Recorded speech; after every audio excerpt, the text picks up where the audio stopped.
कुटुंब थकून थकून एखाद्या झाडाखाली बसावं, झाडाखाली विंचू निघावा, विंचवाला मारण्यासाठी दगड उचलावा, दगडाखाली साप निघावा, सापाला बघून पळत सुटावं, पळता पळता विहिरीत पडावं, विहिरीत मगर दिसावी, मगरीपासून वाचण्यासाठी वर यावं, वर यावं तो वाघ दिसावा, वाघापासून वाचण्यासाठी पुन्हा त्याच विहिरीत उडी टाकावी, उडी टाकता टाकता एका फांदीला जावं, फांदीचं मऊ उठावं आणि मधाचा थेंब तोंडात पडावा. अगदी याचप्रमाणे छत्रपती शिवाजी महाराजांनी हिंदवी स्वराज्य स्थापन केले. संपूर्ण भारताचे आणि मुठभर मावळे घेऊन बादशाहाची कत्तल करून ती वेशीवर टांगली. ते एकमेव अद्वितीय सिंहासनाधीश श्रीमंत कुलवंत राजाधिराज शिव छत्रपती. सह्याद्रीच्या कळकपाळातून नाथ भवानी गाते, सह्याद्रीच्या कळकपाळातून नाथ भवानी गाते. दिल्लीपतीच्या नटीचा गोड घेणारे राजा आम्हाला देहरूपात दिसतात.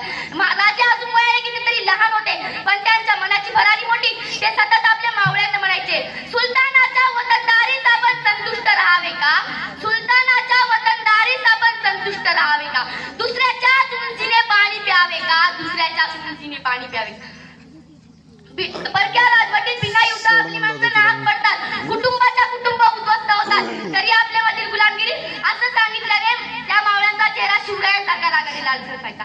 ते मावळे म्हणायचे, बोला राजा बोला, तुम्ही जे बोलाल ते करण्यासाठी आम्ही एका पायावर तयार आहोत. हिंदवी स्वराज्यासाठी आम्ही आमचे प्राण देऊ. हिंदवी स्वराज्य उभारणार शत्रू बल्लाढ्य होता, पण महाराजांनी ताकद सोडली नाही. काळ कठीण होता, पण महाराजांनी स्वाभिमान सोडला नाही.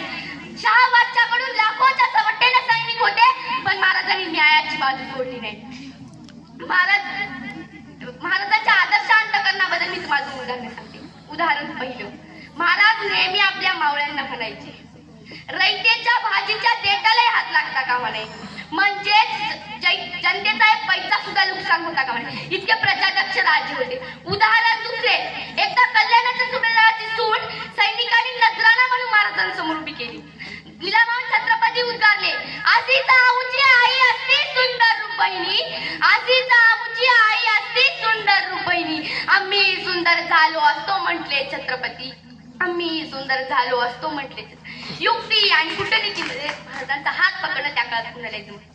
पण एक परदेशी इतिहास काय म्हणतो, युक्ती आणि कूटनीतीमध्ये महाराजांच्या कणाकणी जितकं होतं तितकं औरंगजेबाच्या पूर्ण शरीरात नव्हतं. म्हणून महाराज सर्व धर्म समन्वयी होते. महाराज एकदा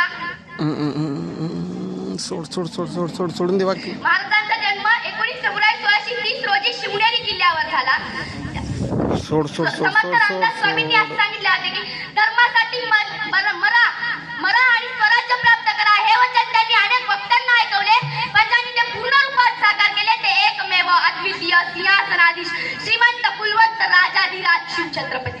छत्रपती शिवाजी महाराजांचा एक मावळा बाजीप्रभू देशपांडे या सेनापतीचे वर्णन करताना एक कवी म्हणतो, जिवंत नरवीर लढले, जिवंत नरवीर लढले, लढले त्यातच नवल कसले घडले, लढावे गैशीर झाल्यावर नुसते गैशीर लढले, लढावे गैशीर झाल्यावर नुसते गैशीर लढले. मुरार बाजी म्हणती तयांना अमर कथा ही त्यांची, मुरार बाजी म्हणती तयांना अमर कथा ही त्यांची, पहा चावटी पाण्या आमच्या इतिहासाची, पहा चावटी पाण्या आमच्या इतिहासाची. धन्यवाद.